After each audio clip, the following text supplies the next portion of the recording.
everyone.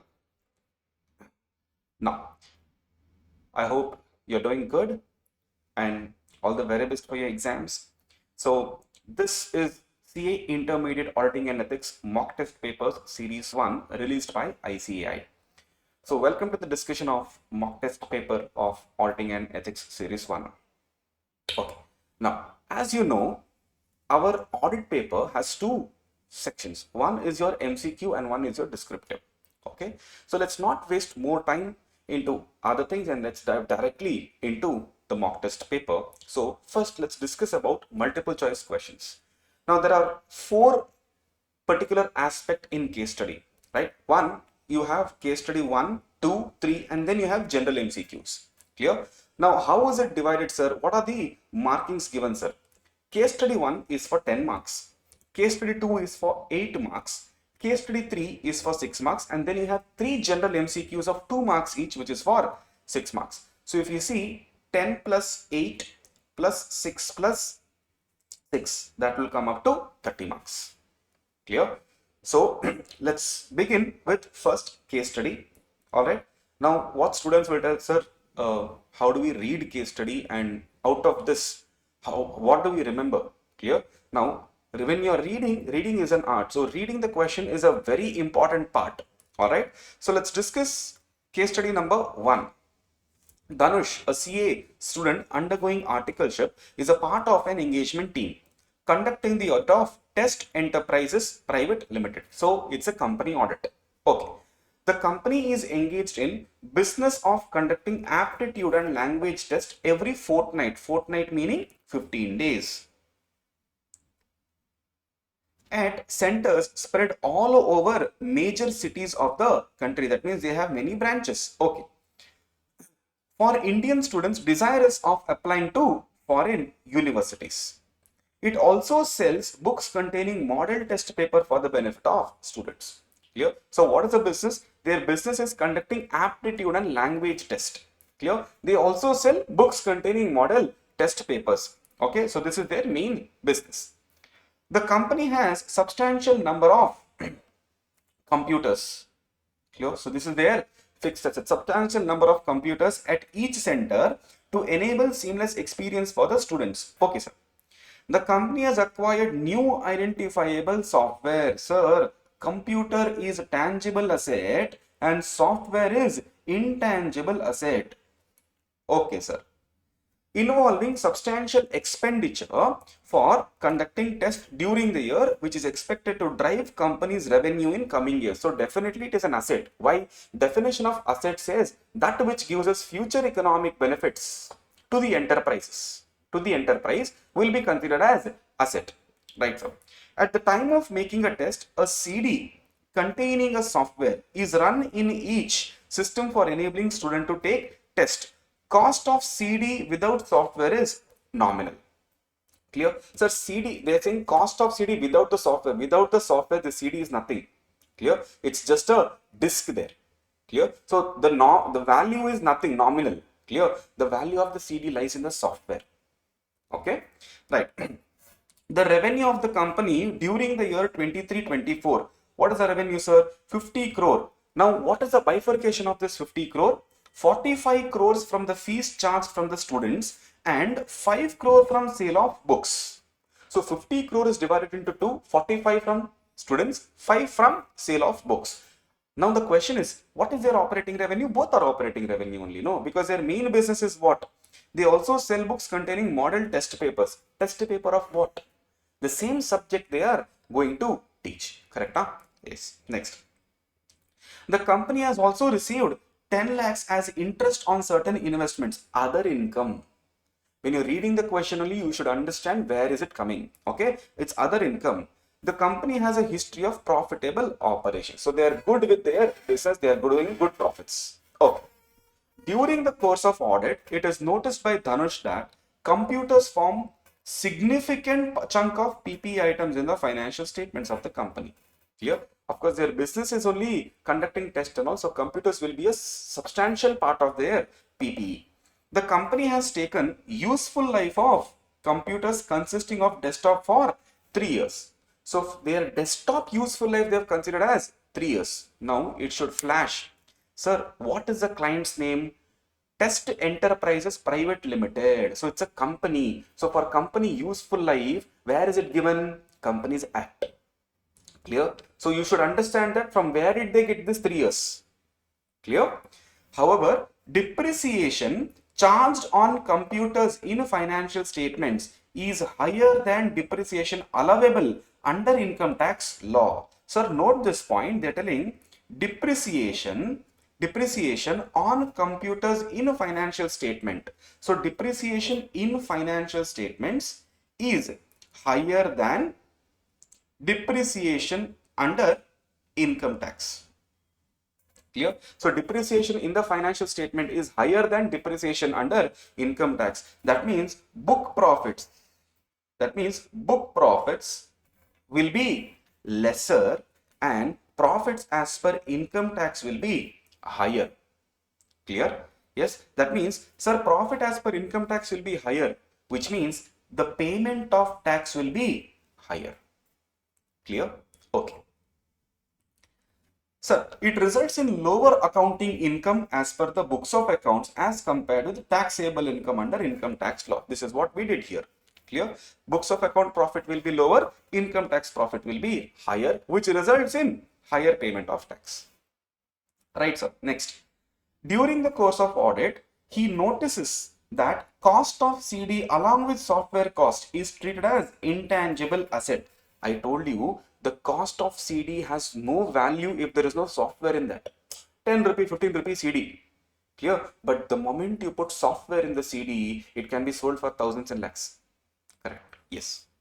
It is also a part of his responsibility to verify PPE register in accordance with audit program. Chapter number 2, audit planning, strategy and program. What is audit program? Steps, verification steps, detailed procedures. Clear?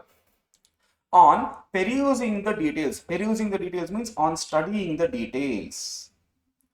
On studying the details in PPE register, he finds that some computers have moved from one center to another center to meet business requirements because they have many business places. No, so from one place to another place it has moved. Okay. Further, many computers were disposed or scrapped in earlier years.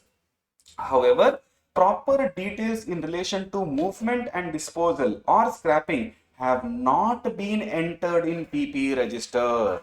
Sir, what they have done, computers were disposed or scrapped, no problem with this. You can, but details have not been entered in the book. You should have registered, you should have accounted for it. Clear? So they have not entered in the register. When these items were physically verified by the management during the year, it has resulted in material discrepancy. Sir, material discrepancy, the moment you read this word, you should remember somewhere in CARO 2020, we have heard this particular word, reference. My students will know that we always do cross-reference and study. Clear? So you know that this material discrepancy we have seen where? In CARO 2020. Clear? I'm just giving you hints. The management has properly dealt with such discrepancies in books of accounts. Okay, so can I say this is somewhere related to CARO 2020, sir? Yes. So let's talk about the questions now. Based on the above, answer the following questions. Considering description provided in the case regarding accounting income and taxable income under income tax law, choose appropriate responsibility of Dhanush. What should Dhanush do? 4 options given. Option A, to verify deferred tax liability likely created in financial statements in accordance with AS 22.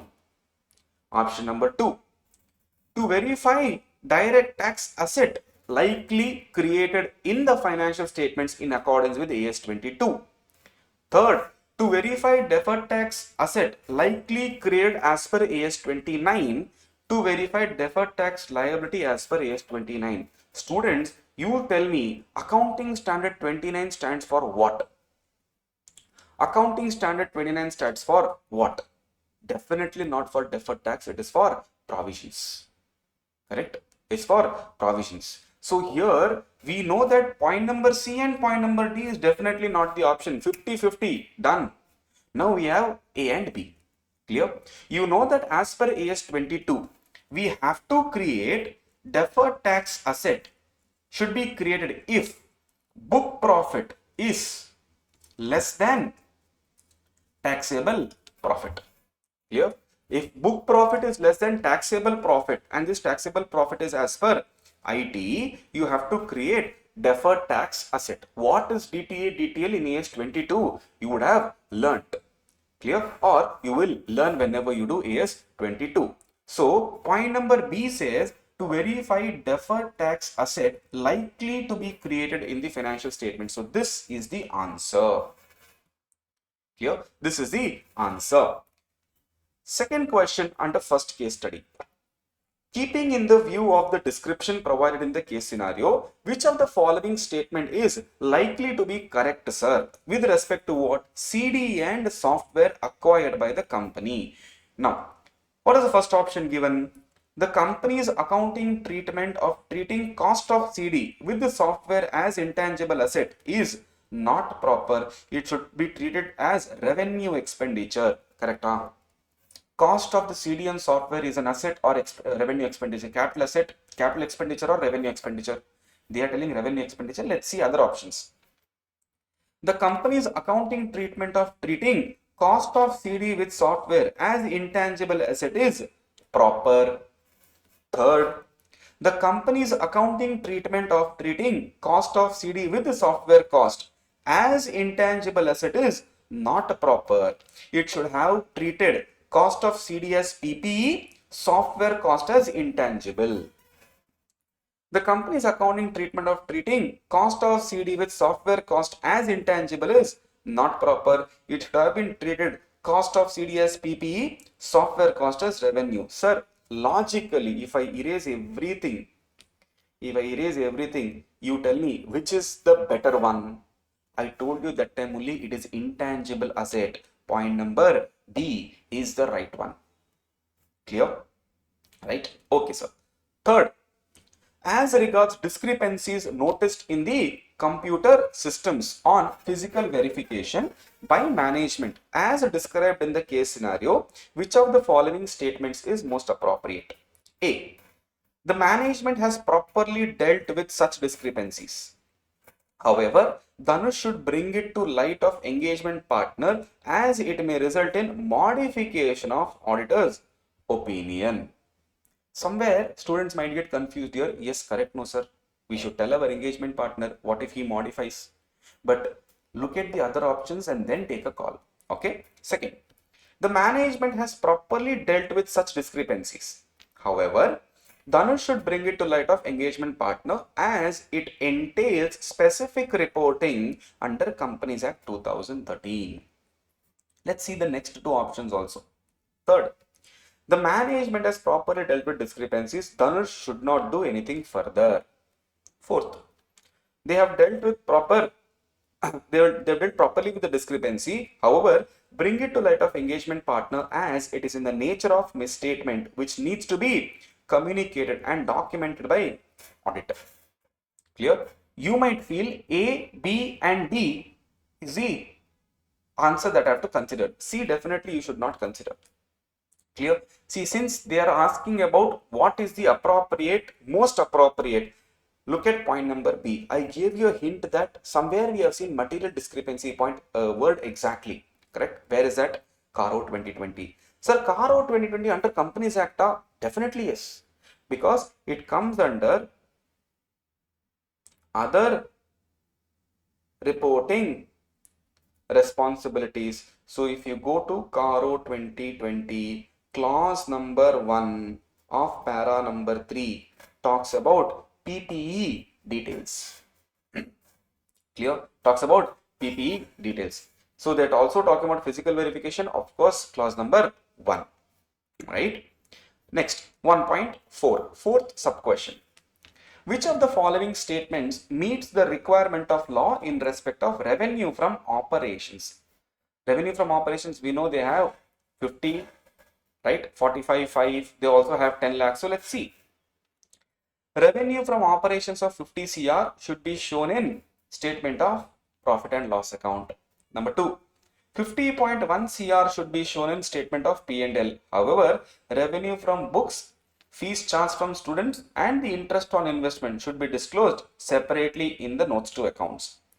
Revenue from operations of 50.1 crore should be shown in P&L. Boss, point number B, point number C is not available for us. Why? What is their main income? Main operating business, coaching and selling of books. 10 lakh they did not get from selling of books. From where did they get this 10 lakh? They got it from where? Investment income? No.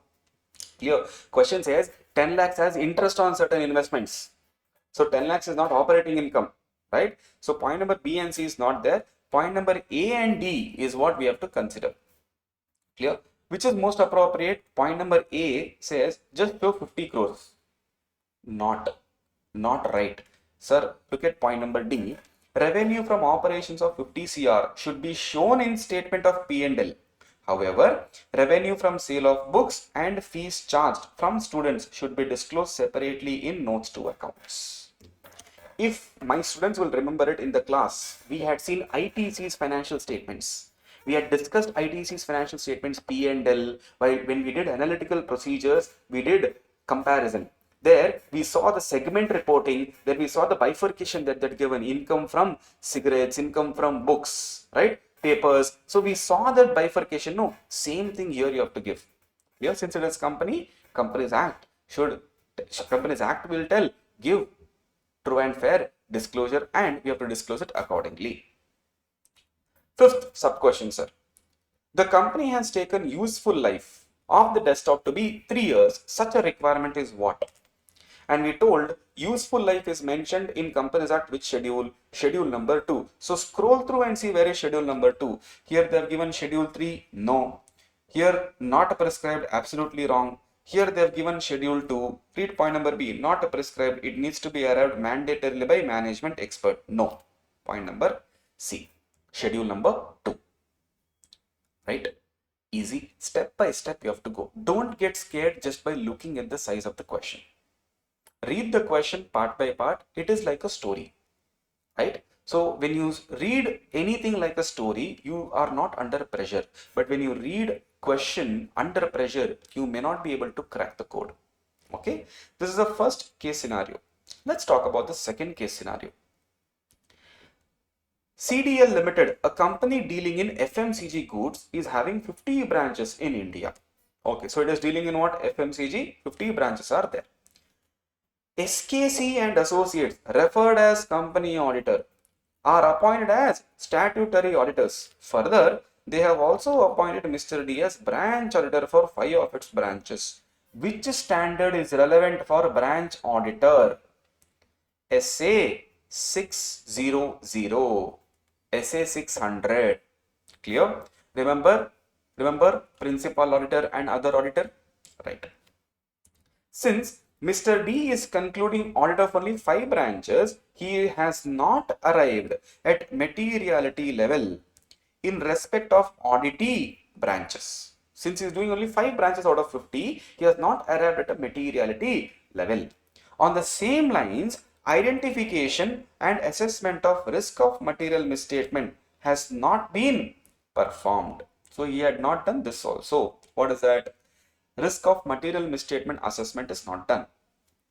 He is of the view that determination of materiality and ROMM assessment should be done for the company as a whole. Who is telling this? Branch auditor is telling this, saying we need not do this, we have to do for company as a whole. He has mainly performed substantive audit procedures in respect of financial statement of auditee branches like verification of PPE items, inventories, trade receivable, cash and bank balances and trade payables at auditee branches and maintained documentation. Okay. During the course of audit at 2 branches dealing in the same kind of goods, Mr. D had performed analytical procedures pertaining to inventories. He has arrived and compared inventory turnover ratio over a period of years of 2 branches. The results are summarized. Branch 1, branch 2. year 21-22, 22-23, 23-24, and 15, 14, 12, 4, 6, and 10. I hope you know what is ratio analysis. In financial management, you have ratio analysis chapter. In that, you would have definitely studied what is inventory turnover ratio, meaning how quickly the inventory gets sold. Okay. The company's auditor has also decided to use work of Mr. D with respect to financial information of 5 branches included in the financial information of the company. Principal auditor. Okay. During the course of audit, the company's auditor had advised Mr. D by way of email. What did he say? Certain significant accounting, auditing, reporting requirements, and has asked him to provide representation as to compliance with them. He sent email with respect to these things. Clear? With what requirements? Accounting, auditing, reporting. Irritated and surprised, Mr. D is of the view that such an email is beyond the rights of company auditor. Here, sir, responsibility under SA 600 will become important. Right? Okay, sir. Based on the above, what they are telling? As regards audit of a branch of CDL Limited, as referred to in case scenario, which of the following is most appropriate? Number 1, accounts of a branch shall be audited either by company auditor or by any other auditor qualified to be an auditor under section number 139 of Companies Act. In case of branch accounts are audited by a person other than the company auditor, branch audit report is sent by branch auditor to company auditor, which is exactly what we studied in branch audit topic. Clear? So this seems more appropriate. Let's see the next one. The accounts of a branch shall only be audited by any other person qualified for appointment as an auditor of the company and appointed as such under section 139. In such a case, branch audit report is sent by branch to members of a company. Definitely this is not appropriate, because we studied SA 600 where directly branch auditor cannot give it to member. Clear? Third, accounts of a branch shall only be audited by any other person qualified for appointment as an auditor of the company and appointed as such under Companies Act 2013 under section 139. In such a case, branch audit report is sent by branch auditor to company's auditor. This also is not appropriate. Why? The accounts shall only be audited by other person who is qualified for appointment as an auditor and appointed under section 139 except company auditor. So we have studied in SA 600.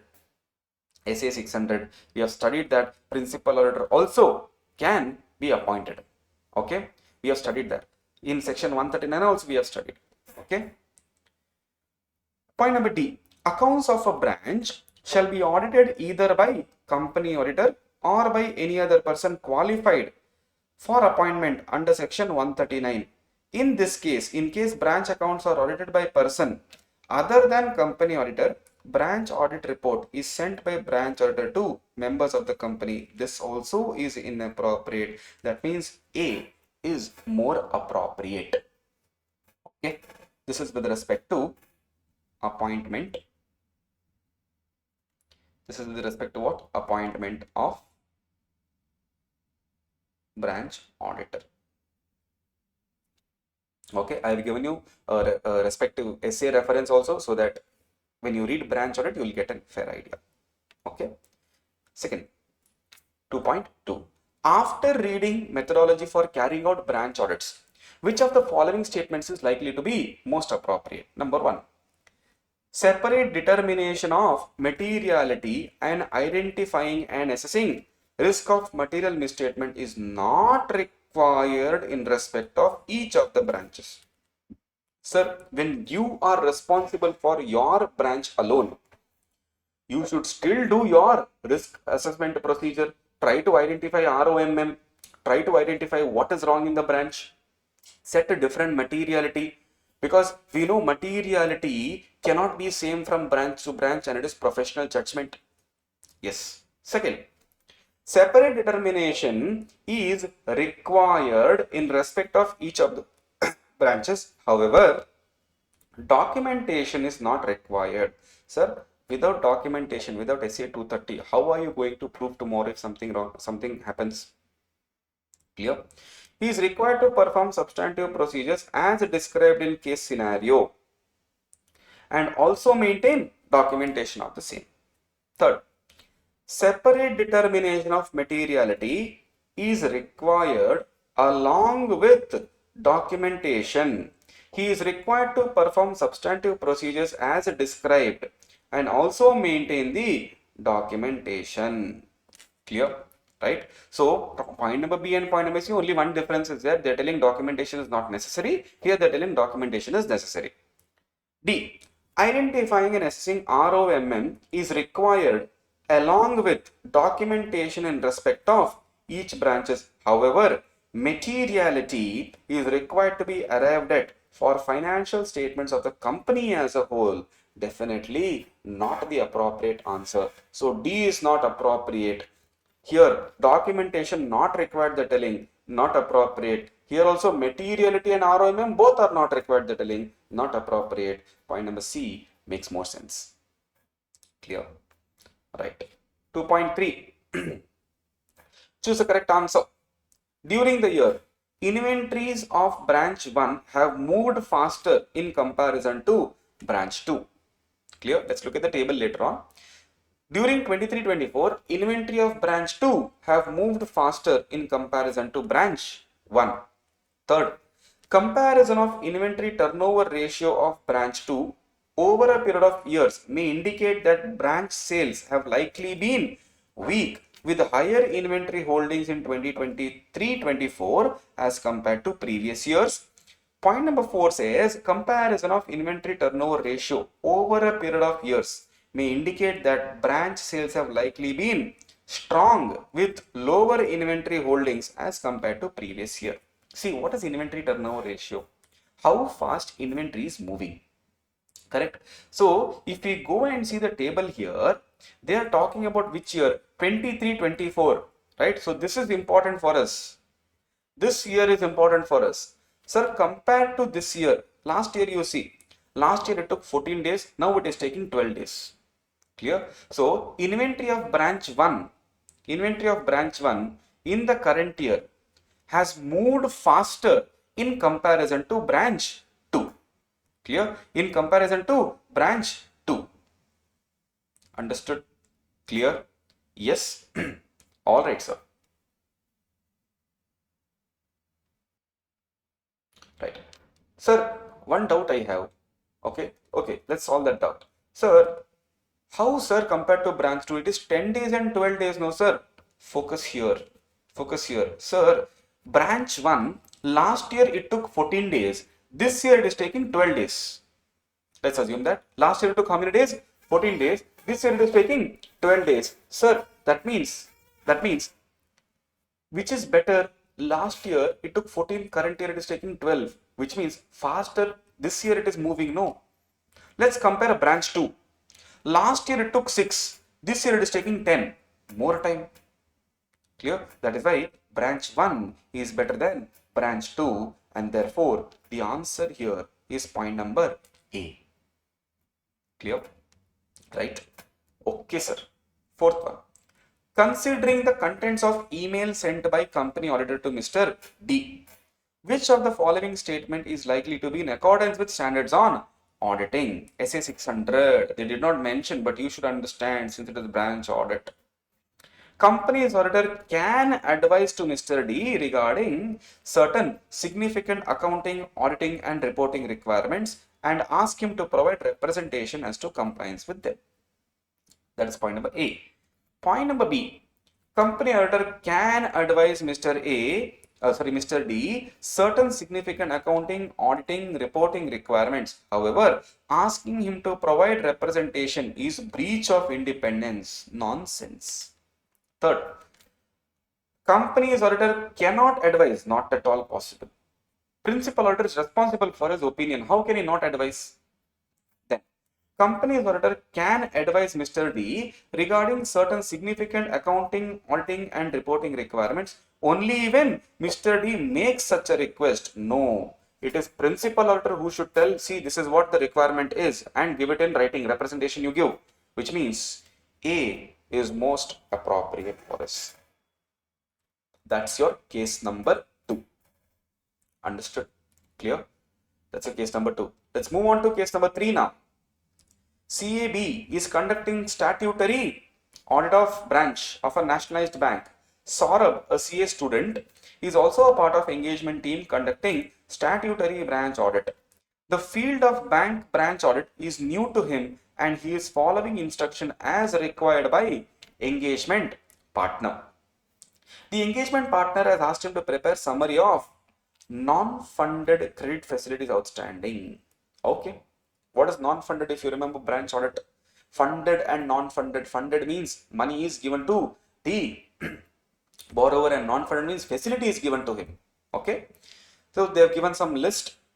On going through listing of housing loans to general public, CAB notices that branch has sanctioned many housing loans of small ticket size ranging between 10 to 20 lakhs. Therefore, he assessed ROMM as high. As a consequence, he has designed procedures to perform test of controls as well as substantive test. What is substantive test? If you remember the cycle, audit procedures are of 2 types: risk assessment procedure and further audit procedures. Under further audit procedures, we have test of controls, substantive procedures. Under substantive procedures, we have test of details, analytical procedures. That is what he said. I am doing TOC also, I am doing substantive test also, which is nothing but I am doing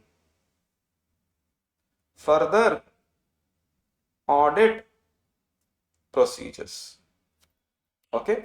Saurabh has been further asked to go through SMA. Jotting as on 30th November 2022.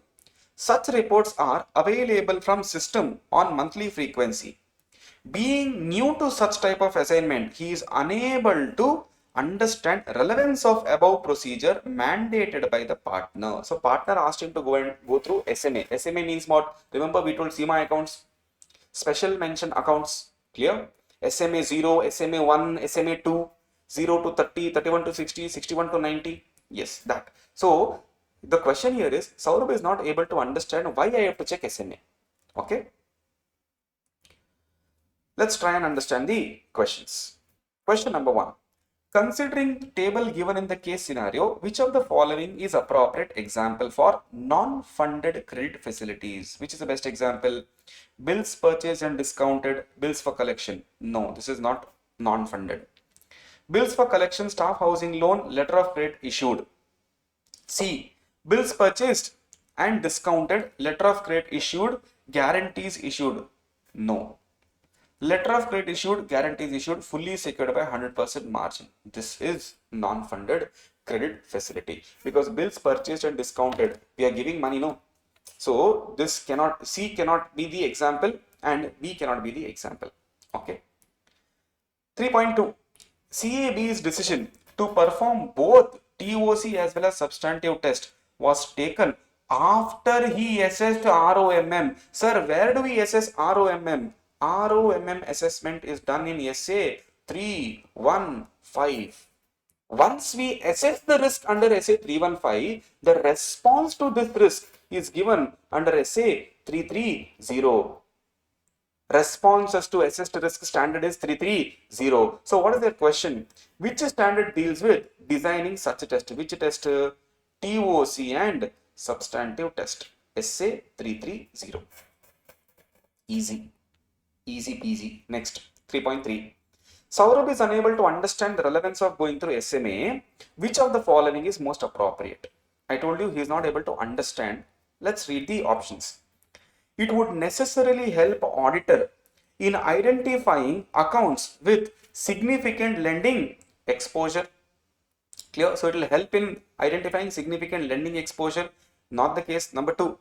It would help the auditor in identifying accounts which may involve downgrading from substandard asset category to doubtful category. We will put up a chart slowly and we'll see. Okay. It would help the auditor in identifying accounts where substantial recoveries have been received during the year. Fourth one, it would help the auditor in identifying accounts which may involve downgrading from standard to NPA. So if you remember the assets, advances are divided into two, standard and non-performing asset. Under standard we have two, regular, SMA, clear? And under SMA we have SMA 1, SMA 0, SMA 1, SMA 2, clear? And then it will become NPA. So can I say SMA is nothing but downgrading? Sir, you were good, now you are becoming bad, and then you will become worst. Clear? So can I say point number 4 is the most appropriate, which says it would help the auditor in identifying accounts which may involve downgrading from standard category to non-performing assets. Sir, what is the future of SMA? It will go to non-performing only, no? Clear? So from SMA 0 it will come to 1, it will come to 2, then it will sit in NPA mode. Clear? So point number 4 is most appropriate. Okay, right, sir. Then we have general MCQs. Clear? So case 1, case 2, case 3 is done. Easy. Read with calm mind, you will understand it. We the People is an NGO working for rights of citizens. Due to the nature of its activities, its volunteers take part in agitations which acquire political overtones. It also gets money from trust based in overseas countries. The government has tightened regulatory mechanism for NGOs receiving foreign funding. Okay. The finance and accounts department in NGO is headed by an experienced person, former volunteer and activist himself. Good.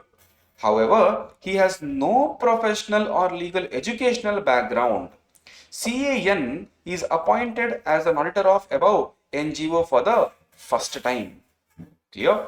Choose the most appropriate option regarding audit risk inferred by you from the above. Most appropriate option regarding audit risk. Sir, no educational background. Clear? He is a former volunteer, activist himself, and he is the one who is heading the NGO. Okay. Audit risk in the above situation is low. Definitely not low because he is not qualified. Clear? The situation does not provide quantitative data, therefore it is not possible to make precise measurement of audit risk. We do not need precise measurement, boss. We just have to see whether audit risk is high or low. So this is not true. Audit risk in the above situation is high. Fourth one, situation does not provide information affecting all components of audit risk. Therefore, inference cannot be made properly. I feel audit risk is high here.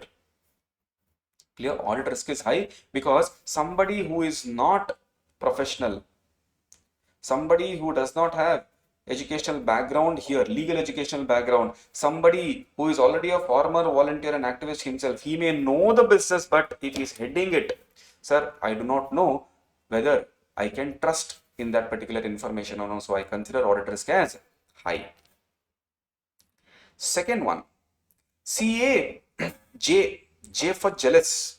CAJ is in process of planning audit for a large company engaged in business of dealing and manufacturing pharmaceutical products. So it's in the process of what? Planning audit for a large company which is engaged in dealing and manufacturing pharma products. Okay.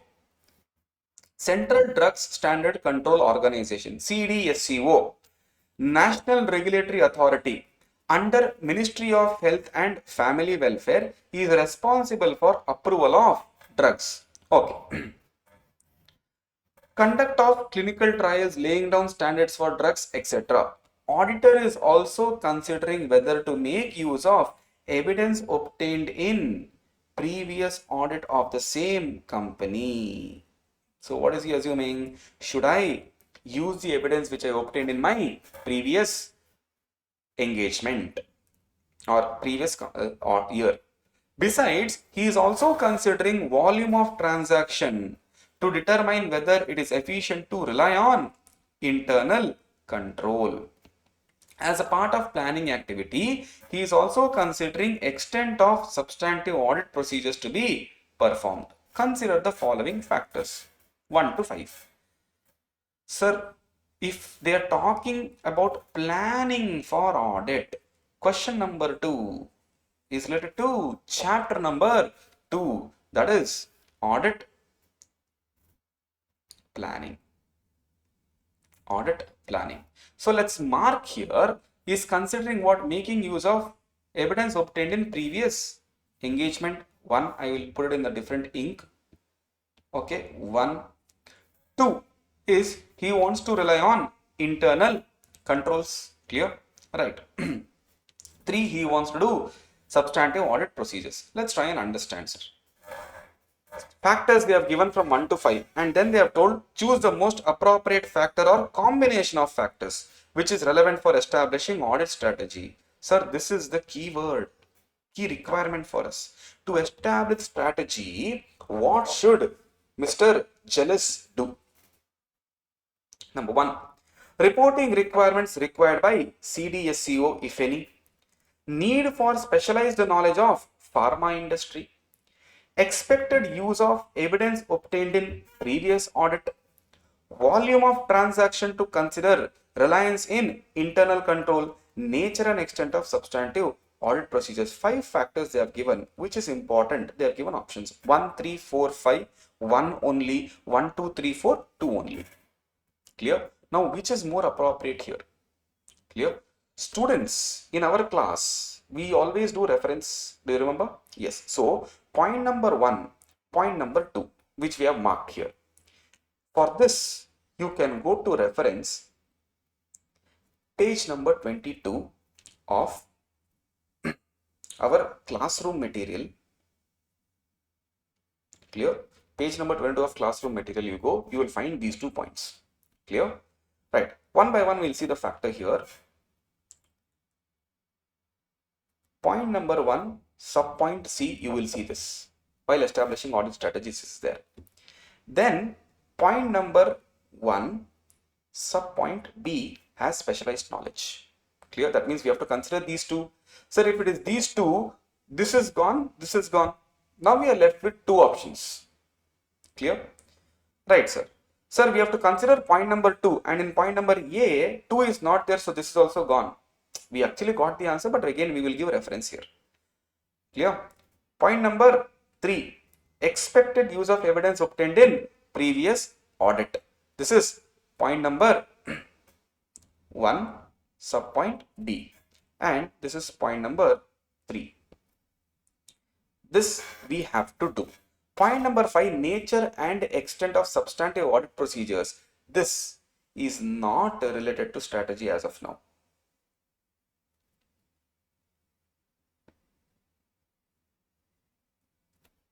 Clear? So 1, 2, 3 and 4 is the right answer. Okay. Third question.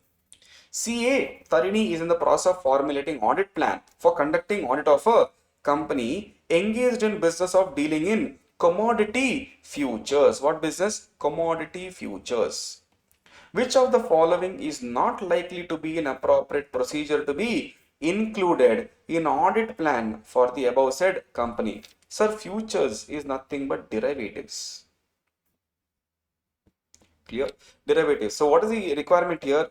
Which procedure to be included in audit plan? Not likely to be an appropriate procedure. Sir, verification of turnover, appropriate procedure. Verification of raw material consumed.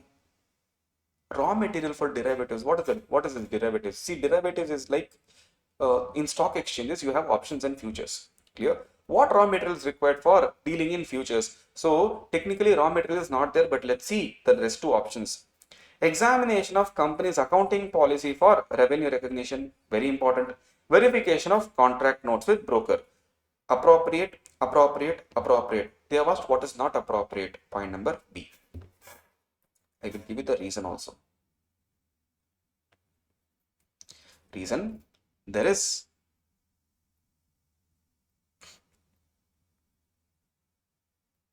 no requirement of raw material in the business of dealing in commodity futures. Clear? No raw material required. So with this, your MCQ division of your mock test paper series number 1 is done. Clear? Right. Next, let's move on to the descriptive questions, that is division B. Question number 1, sub question 8. Docs Limited. Docs Limited, a service provider company engaged in providing courier services pan-India as well as internationally, has appointed an internal auditor, Mr. G, in accordance with requirements of Companies Act 2013. Okay, sir. So they are talking about what he has appointed as internal auditor as per Companies Act 2013. Some people will directly come and give reference of section number 138. Okay, right, sir. Okay. The company's annual turnover during the year 22-23 and 23-24 has been about 300 crores during each of the above years. So every year, that is in the last 2 years, they have done 300 crore turnover. Good. Business of the company has been profitable.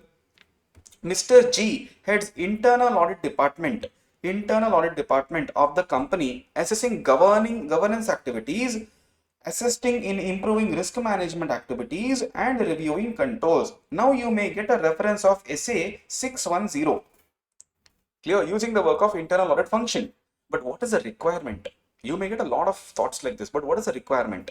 They are asking, discuss reporting responsibility under the Companies Act 2013, specifically in relation to internal audit and related matters. So they want to ask, sir, under Companies Act 2013, do you have any specific reporting requirement?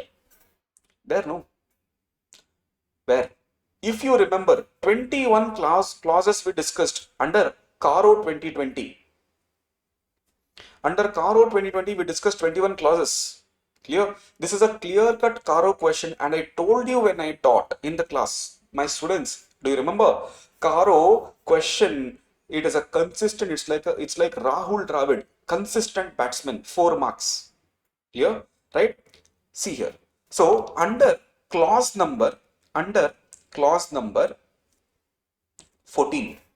under clause number 14 of para 3, that is para 3 of CARO 2020, that is order, if you see internal audit function or internal audit system, is it commensurate with the business? Clear? Is it commensurate with the business is what we have to check, sir.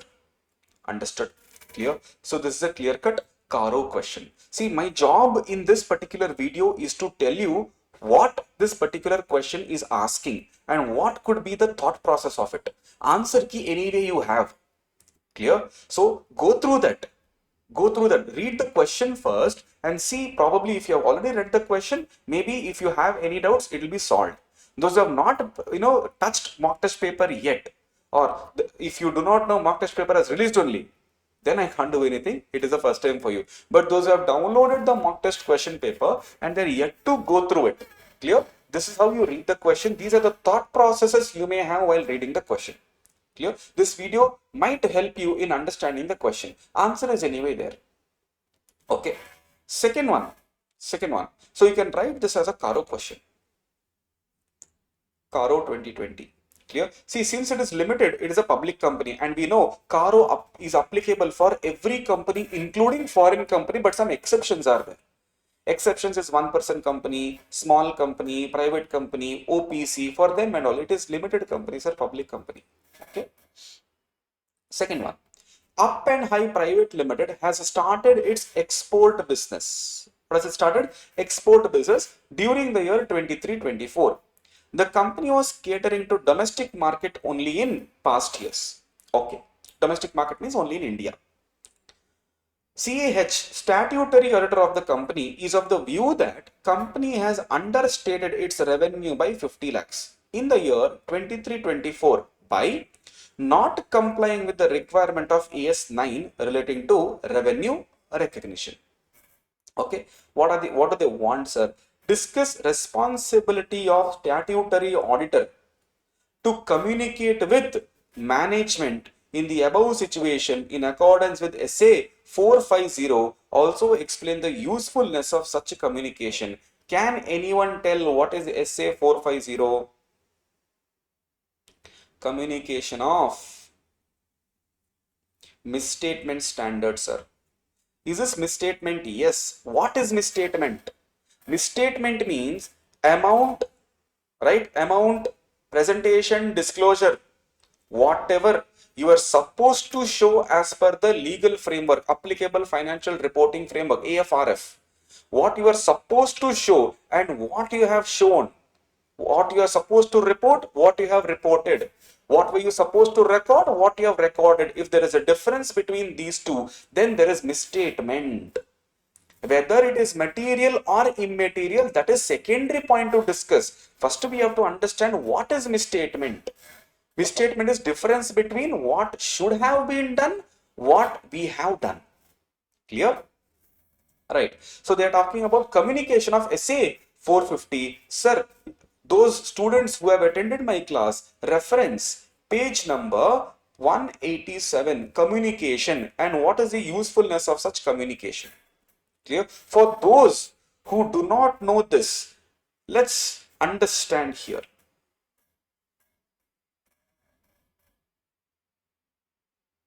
See, communicate on a timely basis all misstatements accumulated during the year or during the audit with appropriate level of management unless prohibited. Request the management to correct those misstatements.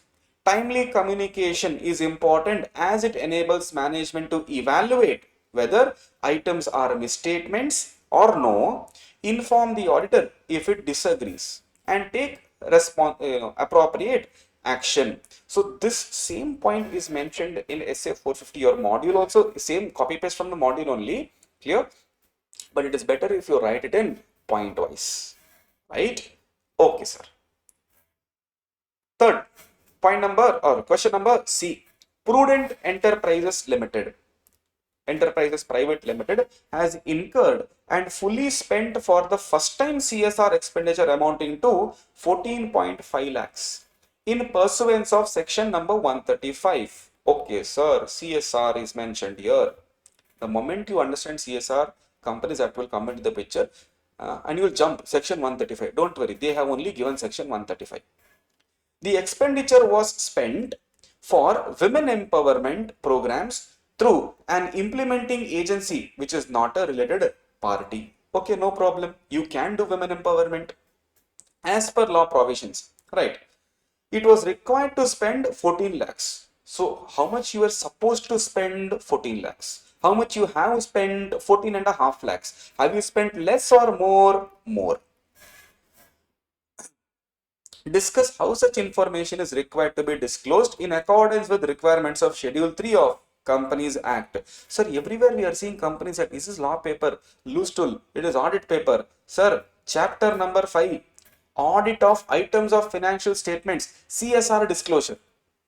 Clear? Chapter number 5, CSR disclosure. What is that? Amount required to be spent. What is the total amount spent? Shortfall, total shortfall, reason for not spending, nature of CSR, details of CSR provision, those disclosures. Clear? Right? Understood? Right. Fourth one. CA. What should I call? Tripad? Tripad? Let's put it Tripad. Based at New Delhi, is an external auditor of lap of nature, a firm. Since last 3 years, the firm is engaged in business of providing tourism services, including holiday packages to its club members. Okay, good. So here it is not a company, he is the auditor of a firm.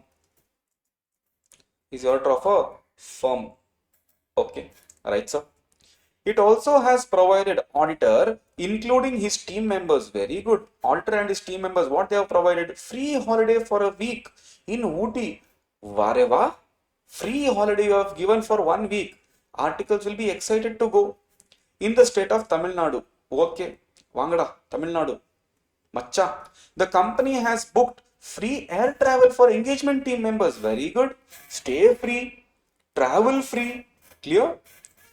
During all these years, discuss why CA is not acting ethically. How are the familiarity threats created in the above situation? Sir, do you remember? This is a question of independence of auditors, independence of mind, independence in appearance, 5 types of threats: self-review, self-interest, familiarity, advocacy, right? Intimidation. So they are talking specifically about familiarity so that your job is easier now.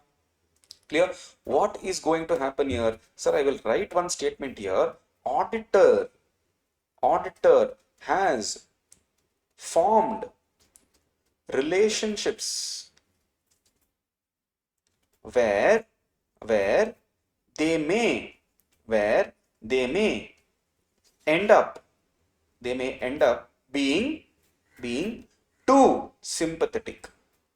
See, since they have given all these things, ticket they have booked, flight ticket they have booked, resort they have booked. So tomorrow if you find any fraud in that or any error in that, you will not be able to report it. Right? Because you feel that, they have done so much for us, why should we report? It's okay, small things. No. So it is not affecting your independence. Alright? Okay, sir. That is your question number 1. Question number 2, 2A. Mention any 4 financial events or conditions that individually or collectively may cast significant doubt on entity's ability to continue as going concern. Financial events or condition. Do you remember? 3 indicators: financial indicator, operating indicator, other indicator. SA 570 question. SA 570 question. You want reference? Take. Reference page number 183. This is not an ICA module. Clear? Adequate planning benefits the audit of financial statements. Adequate planning benefits the audit of financial statements in several ways. Explain, sir. Sir, planning benefit, audit planning, chapter number 2. Chapter number 2, direct theory question they are asking, sir. Sir, exact same question has been asked in RTP May 23. Exact same question. And similar question was asked, not same, similar question was asked in November 28, but May 23, ditto. Clear? This was asked in November 28 exam for 5 marks. Clear? You want reference? Reference, page number 18. Those who attended my class. Next. Point number C, not point number C, question number C. The auditor carries out his work by obtaining audit evidence through performance of audit procedures. However, there are a practical and legal limitation on ability of auditor to obtain evidence. Give one example each for such practical limitation, legal limitation. Now here, students might not write the correct answer. Clear? Since you read limitation, you go and write those 5 limitations. Nature of audit procedures, nature of financial reporting, clear, future events, fraud, timeliness, these things you will write. But what have they asked? They have asked, there are certain practical and legal limitation. So give one example for each. Sir, practically, you tell me, will you be able to do 100% checking? No. So you will end up doing only sampling? Yes. That is a practical limitation. Practically, we won't be able to do 100%, so we have to go for sampling. Clear? So, sampling is an example of practical limitation. Clear? Now, what is legal limitation? Clear? Now, for legal limitation, I'll give you 2 answers. Sir, we have to ask management for what? Information. Only if they give us information, we can do our work. Right? Now, if they don't give us information, how can we work? Right? If they don't give us information, we'll end up reporting. We might give modified opinion. Clear? Legal limitation for us. Clear? Legally, we cannot give good opinion. We have to give modified opinion because information is not received. So, management information not received or not provided is one example for legal limitation. Clear? Another example for legal limitation is there, sir. What is that? Sir, audit is not investigation for us. Audit is not investigation. Therefore, we can only report. No, maximum what we can do, we can only report. We can't do anything else. It's nothing but continuation of previous one only. Clear? If it is an official investigation, yes, arrest, this, that and all we can do. So audit is not an official investigation. It is just examination of independent examination of financial information, boss. Clear? Right. D. GSTN. Goods and Service Tax Network is not for a profit, limited by shares company. 50% shareholding is with union government. Union means central. And 50% with different state governments. Done so. The company provides IT infrastructure and services to various stakeholders, including government and taxpayers. Okay, not an issue. What is the question? What do you want? The company is in the operation since past few years and subsequent auditor needs to be appointed. Oh, so they want subsequent auditor to be appointed. Sir, in case of government company, who appoints auditors? That is what they're asking. Who appoints statutory auditors of such a company under Companies Act 2013? Can any directions be issued to stat auditors? Do you remember government audit? Government audit, chapter number 9, government audit. Do you remember? Yes, sir. Different entities. Clear? Also, in section number 143, we spoke about government audit. Clear? So, another reference I'll give you, section 143, subsection 5. Okay. So, here who will appoint? Of course, comptroller and auditor general. Clear? Right, sir. Can he give directions? Yes, he can give directions. 3 marks question. Easy. Right. Third question. Question number 3. Suniti, a CA, is a part of CA student, a part of engagement team conducting audit of a company, TIM Private Limited. According to the program, she is responsible for verifying purchases and PPE items appearing in books of accounts from records or bills of company. Okay. So, according to audit program, chapter number 2, right. Besides, she has also been entrusted responsibility to obtain WR from management regarding carrying out of physical verification of inventories during the year. So, she has to do physical inventory verification also. Okay. During the course of her work, she finds 2 things. Clear? Now, I have highlighted audit program. Directly don't conclude this is an audit program question unless you read the entire question. Okay. One purchase bill amounting to 5 lakh pertaining to TIM Industries. I am doing out of TIM Private Limited. Clear? This bill is of TIM Industry entered in the books of TIM Private Limited. Clear?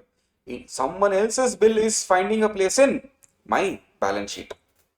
Second, the management has refused to provide written representation relating to physical verification of inventory during the year. She has brought it to the knowledge of engagement partner who has decided to use lack of such a representation. See, lack of such a representation as evidence. Now, we read the case. What do you want? That's what you have to ask a question. Discuss whether each of the above constitutes audit evidence. So, this question is on essay 500, mother of evidence standard. Clear? So, answer for those who have attended my class, reference page number 74, point number 7. Which one? This.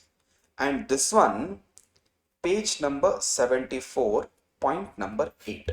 Sir, having information also is evidence. Absence of information also is evidence. Here you have information. No, someone else's amount is in my books. Evidence. Second one, refuse to provide WR. Lack of information also is evidence. Clear? Talking also is language. Silence also is language. Both will give us some message. Clear? 3B. Third question, second sub question. CAB is a statutory auditor of Boon Payments Bank for year 23-24. During the year, banking regulator has imposed restrictions on bank from accepting new deposits due to non-compliance in conducting KYC. Very good. Very good. Banking regulator has imposed restrictions somewhere closely related to some payments bank. I will not tell the name. Next.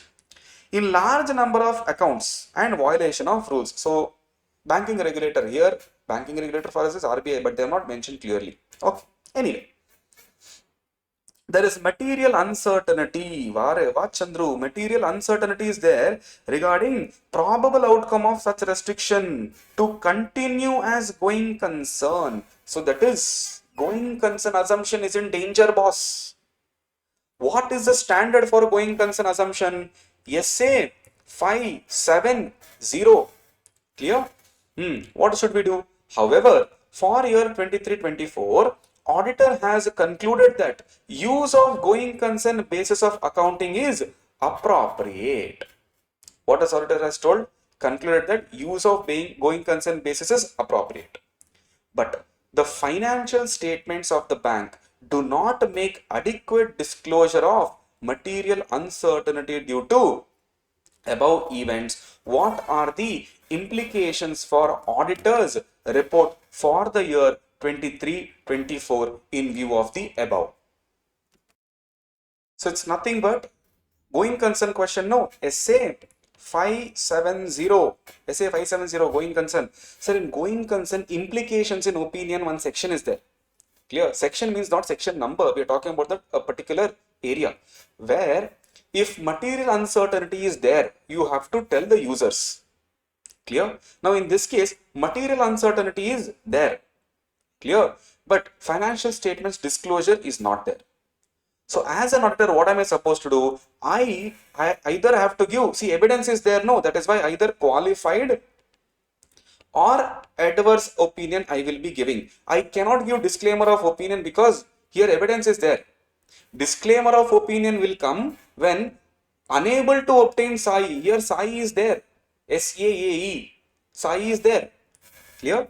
What are the implications? These are the implications. Qualified or adverse. And in the basis of opinion, clearly tell that there is material uncertainty and financial statements do not disclose such uncertainty. So that people will get to know. See, management should have told, they are not telling, now you tell. Right, sir. See, auditor should develop an audit plan that includes description of procedures, specify requirements, 3 marks. Very easy question, only 3 points you have to write. Sir, in audit planning, there is one point where they'll mention about SA 300. Clear? SA 300. In fact, audit planning is under SA 300 only, but specifically they will tell when you develop an audit plan, that audit plan should include description of 3 things. 1. Nature, timing, extent of planned risk assessment procedure, further audit procedures, other procedures. For this 3 marks. Clear? For those who attended in my class, reference I am giving SA 300 reference page number 23, point number 4. Okay, for this one. Fourth sub question, sir. What is meant by audit documentation objectives? Sir, PUC level type of question they're asking. I'm not talking about the content. I'm talking about how they're asking. Direct theory question. Clear? Definition of SA 230 and objectives. Clear? It's a record of 3 things: procedures performed, conclusions reached, and judgments made. Right? So put that, and you're done with question number D. Clear? Right, sir. Question number 4, sub question A. You are a part of engagement team conducting audit of entity engaged in manufacturing business. State a few audit procedures you would undertake to perform that recorded sales in the financial statement represent goods actually sold during the period and recorded sales are not overstated. Sir, this is with respect to your chapter number 5. Audit of items of financial statements, audit of sales. Audit of sales. Clear? Sir, what exactly we have to write? See here. Sales single invoice is recorded twice or no, we have to check. Cancelled sales invoices has been recorded or no, we have to check. Clear? Test check few invoices with the relevant entries in the journal, their book. C. Confirmation from few customers to ensure genuineness of sale transaction. That means it should not be a dummy transaction. For that, we have to take direct confirmation if you want. Fictitious customers and sales have been recorded or no. Do you remember in the class I had given this example of dummy debtors included? Here we should not do that. Verify whether any shipments were done without the consent and agreement of the customer, especially at the year end, to inflate the sales figure. What if you had given some targets and now simply they're inflating it? Clear? And after the year end, consider it as sales return. That should not be done. Whether unearned revenue recorded as earned, not received, unearned. ES9 talks about accrual, no? Any substantial uncertainty exists about collectability, review sequence of sales, journal entry, calculate ratio of sales. Very general concept it is. Clear? Right? That's your question number 4, sub question A. Next, sub question B. While performing statutory audit of Contra Industries Private Limited, a company engaged in manufacturing and assembling of LED lights, CA Varun has decided to attend physical inventory count process of company on 30th and 31st March 2024. The inventories are lying at 3 different locations. 2 such locations A and B are in one city and third is in another city. Right, sir? So they talk about inventory. Further, company also sends inventory to some service provider for quality control and testing, such as facilities are not available with the company. Since we do not have that facility, we send it to some service provider who will test that and tell us whether the quality is good or no. Clear? CA Varun is well versed with this type of industry and has prepared a list of following matters which could be relevant to him in planning his attendance. Keyword. What are the matters which is relevant for planning attendance at physical inventory count, sir? Sir, do you remember there is one essay? 501. Specific items, audit evidence, procedures we have to do. That is what we are going to discuss in this particular question. There are 2 important matters which do not find place in the above list. So they have given these, but 2 important matters which is not there in the list. They are asking, without these, it is difficult for the auditor to properly plan his attendance at inventory count process. Which is that? Which is that particular point? Number 1. Discuss such matters. Discuss what matters? Such matters. Right. So let's talk about these things. Nature of inventory is important. Materiality important. These things all are important. They're telling there are 2 matters which is not finding place in the list. Which are those 2 matters? So if you remember, inventory, if you have to audit, first we have to get to know how management is evaluating. How are they doing inventory count? Because if the methodology is wrong, effectiveness will not be there. So first we have to get an understanding, how are they doing? If we get to know the method is very effective, then it will affect whether we should go or no. Clear? That is one thing. Second thing, which is not finding place, is internal control system. How is the ICS surrounding the inventory? Those 2 points are not there, without which it will be difficult for us to plan the attendance. Sir, look at this. Whether adequate procedures are expected and established, the auditor has to evaluate management's instruction for recording and controlling physical inventory count. I need to understand how they are counting. Number 2, nature of ICS at different locations. Sir, different location inventory is there. How can I assume everywhere ICS is effective? In location A and B, ICS could be effective. In location C, ICS may not be effective. So effectiveness of ICS at different location, I am yet to know that, without which I won't be able to plan my attendance. Okay. Third question. The auditor should decide whether relevant information is properly disclosed in the financial statements. Explain with reference to scope of audit. Sir, very easy. Chapter number 1, scope of audit. Chapter number 1, scope of audit. Clear? Oh, here, sorry. In case of those students who have attended my classes, in that page number reference, I'll give you page number 82, point number 4 and 5. These 2 points are missing here. Okay, you can verify it.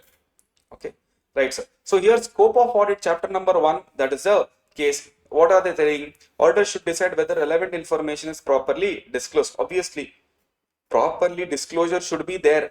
Clear? Now, in this case, no. I'll give you both the references. In case of ICAI module, page number 1.11, you will be having this. Okay. Now, in my material, page number 2, point number 4 and 5, because in my material presentation is little different. Point number 4 and 5, students read both. Clear? Read both. For better understanding, read both. For comparison, it is better if you read both for this particular question. Okay? Right, sir. Next, sir. Fourth one, SQC1 dwells upon the engagement quality control reviewer as a part of system of quality control in a firm. Why such review is required and for which type of engagement EQCR is mandatory? Sir, for listed company, quality control review is very, very important. For others, quality control review depends on whether firm wants to do it or no, but for listed company, it is mandatory. This is chapter number 11, SQC1 reference question when it comes to engagement performance. In that elements, engagement performance, fifth element is there, no, it's related to that. Right? Okay. What should be the approach of firm for engagement for which EQCR is not mandatory? If it is not mandatory, what should we do? Simple, sir. Here. In respect of other engagement, firm should devise criteria to determine cases requiring performance of quality control review. See, in other cases where reviewer is not required, we only have to review, no, put up your own criteria as to how I have to plan my quality control. Right? Okay, sir. Fifth question, 5A. WTE Private Limited is engaged in business of manufacturing a product liable to GST at 5%. Okay. The input raw material for manufacturing this product are liable to GST at 12% and 18%. As a result, at the end of financial year, ITC on inputs amounting to 60 lakhs is accumulated. Input tax credit is 60 lakhs. Okay. And refundable to the company under provisions of GST law. How would above amount of 60 lakhs be reflected and classified in the balance sheet of a company? State a few audit procedures to be performed by you for verification of above said balance. Clear? So, they are asking how it is disclosed in the balance sheet. Chapter number 5 under other current assets. Since it is receivable now for us, under other current assets we are supposed to disclose. This is the reference. Clear? For other current asset, whatever procedure they have mentioned, because they have also asked state few procedures. How, sir? Get GST login. Check whether whatever GST they have disclosed there is properly reflected or no. Check whether the recording in the books of accounts is properly there or no. For all these inputs, what documentary evidence is there? Because they have purchased for all the raw materials, who is a supplier, is the bill given, how is it paid? Check these. Right? Next. Fifth B, point number 5, so point B. The objective of an auditor in accordance with SA 315 is to identify and assess ROMM at financial statement level and assertion level. Okay. Which specific activities auditor is required to perform for the purpose of identifying and assessing ROMM? What are you supposed to do? Clear? One reference I'll give and then we'll discuss the answer. Reference chapter number 3, page number 38, point number 4 for those who refer my class material. Clear? Here. For the purpose of identifying and assessing ROMM, what should you do? Identify risk throughout the process. Assess the identified risk and evaluate whether they relate more pervasively to financial statements. Pervasive effect, remember? Penetrating effect and spreading effect. Okay. Whether it relates to identified risk to what can go wrong at the assertion level, consider the likelihood of misstatement. These 4 points is discussed in essay 315. First, identify risk throughout the process of audit. Clear? Number 2, assess the identified risk to whether it is going to affect many assertions in the financial statements or no. Third, relate the identified risk to what can go wrong, because risk assessment procedure is done before we start entire audit. Clear? So initially we will not be knowing what is wrong. So we can just assume what can go wrong. And last one, consider the likelihood, probability of misstatement. Okay. Alright. So next question, 5A done.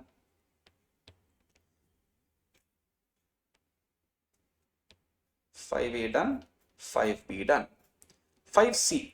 You have been appointed as an auditor of ABC Hotel, 3-star hotel. As an auditor, what are the special points you need to consider in verifying the inventory in the nature of food and beverage? Very specific question they have asked in this. Put a star mark here and consider this as a good question. Okay, specifically for inventory of food and beverages they have asked, and not for the entire hotel. What you might do, you might be ending up with writing the entire points of audit of hotel. You might lose marks there.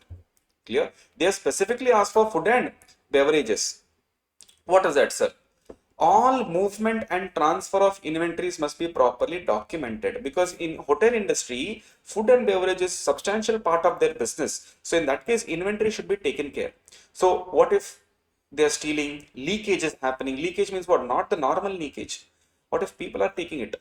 Clear? So movement and transfer of inventory must be checked. Areas where inventories are kept must be kept locked, and the key must be retained by the departmental manager. Remember, there will be one door that no admission without permission. Clear? So you have to keep the key with the manager itself, and you should not give it to anyone else. Clear? Key should be released only to trusted personnel, and unauthorized persons should not be permitted in the stores area. So in 3-star hotel, you know that food and beverage inventory will be there. You should not give it to everyone. Access should not be given to everyone, only to authorized people. Many hotels use specialized professional valuers to count and value the inventories on a continuous basis throughout the year, perpetual. Throughout the year, we keep on continuing, right? The auditor should ensure all inventories are valued at the year end, and he should himself be present at the year end physical verification. SA 501 reference, just a reference I am giving you. Clear? Alright. Point number D. Professional behavior is one of the fundamental principles governing ethics. Explain its meaning. Also give example of a situation where CA fails to follow this principle. Sir, reference chapter number 11, ethics. Clear? So in this particular exam, no, you can expect question from ethics separately. Clear? Chapter number 11 here. Remember, in my class, we put a mnemonic called IPCCO. That P in IPCC is what professional behavior stands for. In page number 329, one paragraph is there, exactly the same answer, right? For those who are following ICA material, there also it is there as professional behavior, exactly same thing, okay? Now, what is professional behavior? You have to follow relevant laws. You should not, to make default in law. So, relevant laws and regulation, avoid any conduct, meaning behavior. Avoid any behavior that the accountant knows or should know might discredit the profession. Do not bring disrepute to the profession. Clear? What is the example? CA has conducted audit of accounts of an entity for a particular year. ICAI has issued a letter to him relating to certain matters concerning the audit. He did not even bother to reply. Failure to reply to the professional body, sir, mother body, smacks lack of courtesy and professional responsibility. This is not a good behavior. Clear? This is not a good behavior. This is a lack of professional behavior. You might be held liable for it. Clear? Right, sir. Okay, sir. So we have last section here or last question here, question number 6. CAZ is appointed as statutory auditor of Beta Private Limited for the year 23-24. Okay. There exists an internal audit function, IAF, in the company, headed by Chief Internal Auditor CAK. Valuation of trade receivables of the company is assessed as area of higher risk by stat auditor. Okay. He wants to take direct assistance. Sir, SA 610 using the work of internal auditor standard question is this. Clear? So he wants to take what? Direct assistance here of chief internal auditor in respect of above matter. Discuss along with the reasons whether it would be proper for him to take these two things.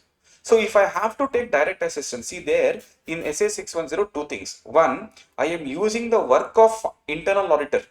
Second, I am using internal auditor only for my purpose. So he will work for me now. Clear? This is that case, direct assistance. I want him, not his work. I will tell him how to work, but I want him to work with me.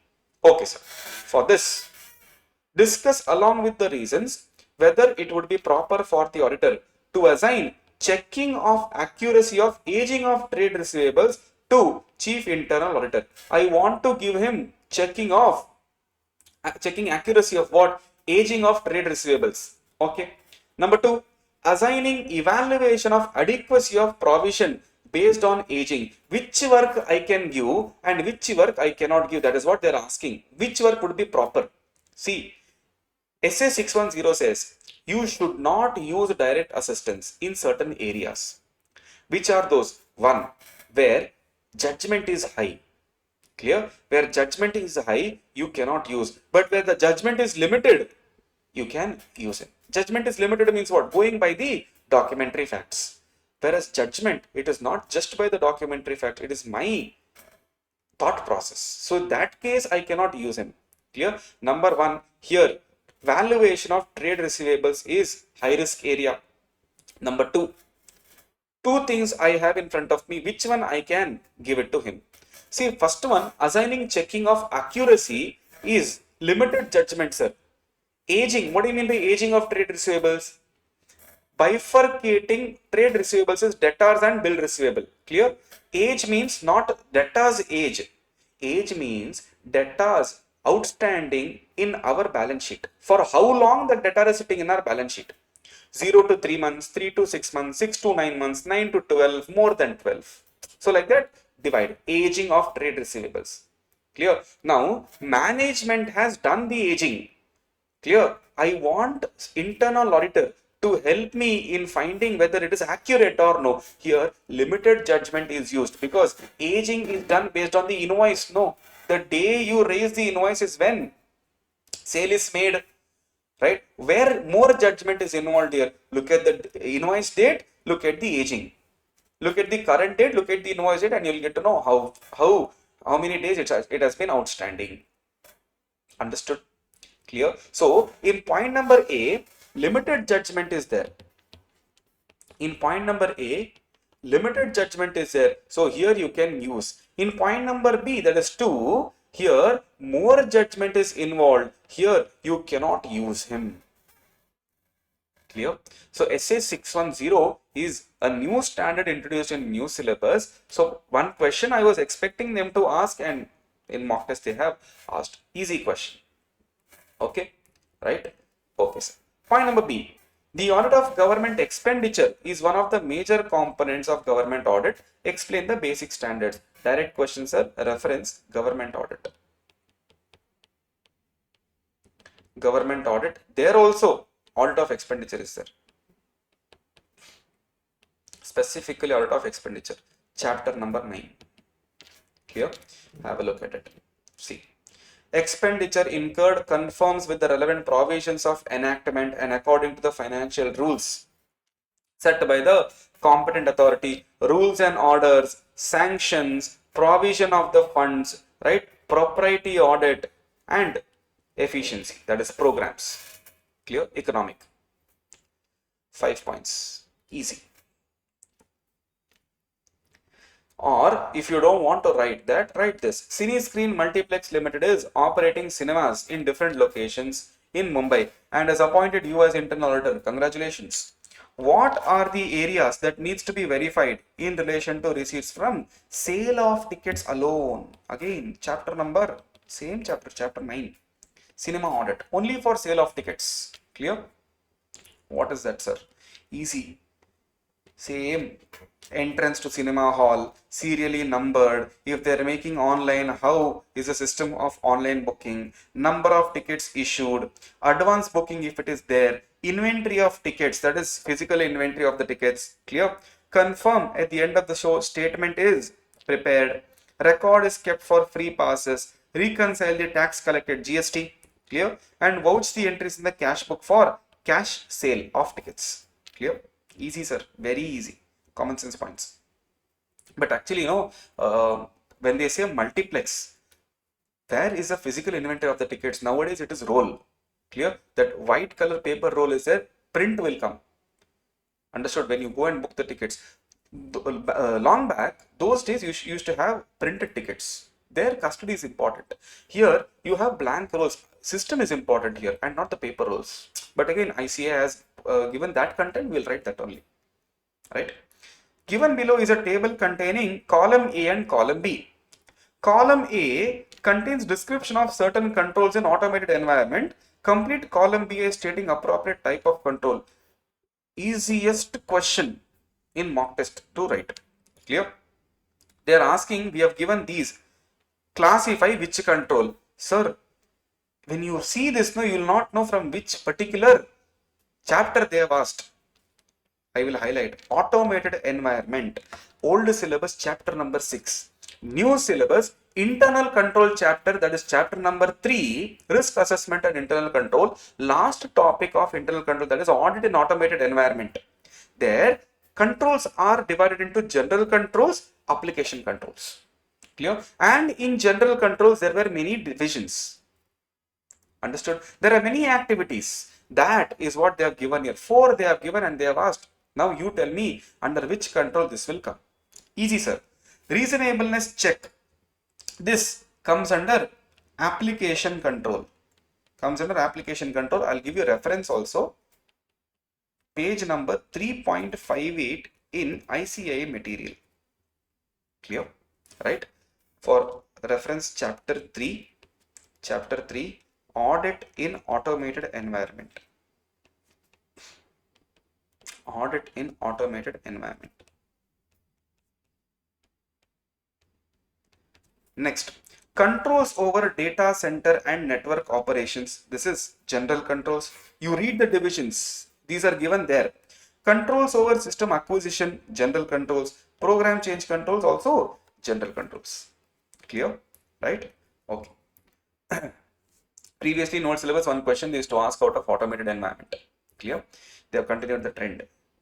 An engagement partner takes overall responsibility for maintaining audit quality as per SA 220. What are his objectives in taking and emphasizing such a responsibility? Sir, SA 220, chapter number 11, ethics. SQC1 and SA 220 both talk about quality control, but the difference is in SQC1 it is applicable for all the engagements, whereas SA 220 applicable only for audit engagements. So when they say SA 220, they are particularly talking about one particular audit engagement. Clear? Right? So SA 220, here they want to ask leadership responsibilities. Leadership responsibilities. Clear? Classroom students, page number 340, point number A. Clear? Page number 340, point number A. Sir, look at this. Leadership responsibilities, point number A and B. Importance to audit quality. Performing work complies with regulatory and legal requirements. Complying with firm's quality control policy. Issuing reports that are appropriate. Team's ability to raise concerns without fear. Clear? Right. Right, sir. with this, your mock test paper discussion is done. Now in this, there is a lot of chaos running around, students. Sir, in old question papers, we have seen true or false with reasons, and in mock test, they have not asked true or false reasons. Clear? See, my opinion would be, don't break your head whether true or false is given or no. Logically, if you see, true or false is also similar to case study based only, because you have to give your reasoning there. Clear? It's not a direct question, you have to give a reasoning, no. So anyway, you will be studying it like a case study based questions only. Whether they'll ask true or false or no, whether they'll not ask true or false or no, shouldn't bother you. Clear? Shouldn't bother you. If they ask, well and good. If they don't ask, they will still ask your other questions, no. Clear? So you don't break your head as to, yo sir, question paper pattern is and all changing, what to do. You go with your preparation. Do not bother about whether they'll ask or no. This is a mock paper. Clear? This is a mock paper. Now, some people will tell that this is exactly will be the pattern in the examination. We do not know. Clear? We will go with our efforts. We will never bother about whether they will ask true or false or no. We will go with the same amount of preparation. You just have 1 month left. Clear? 1 month, 10 days, or we'll take 1 month only. Why to take that extra 10 more days? We'll take 1 month only. You have only 1 day left. 1 month left. So go with that preparation mindset. Do not bother whether true or false will be asked or not asked. Your preparation should be robust. Clear? With this, mock test paper series 1 discussion is done. Thank you. And all the very best for your exams.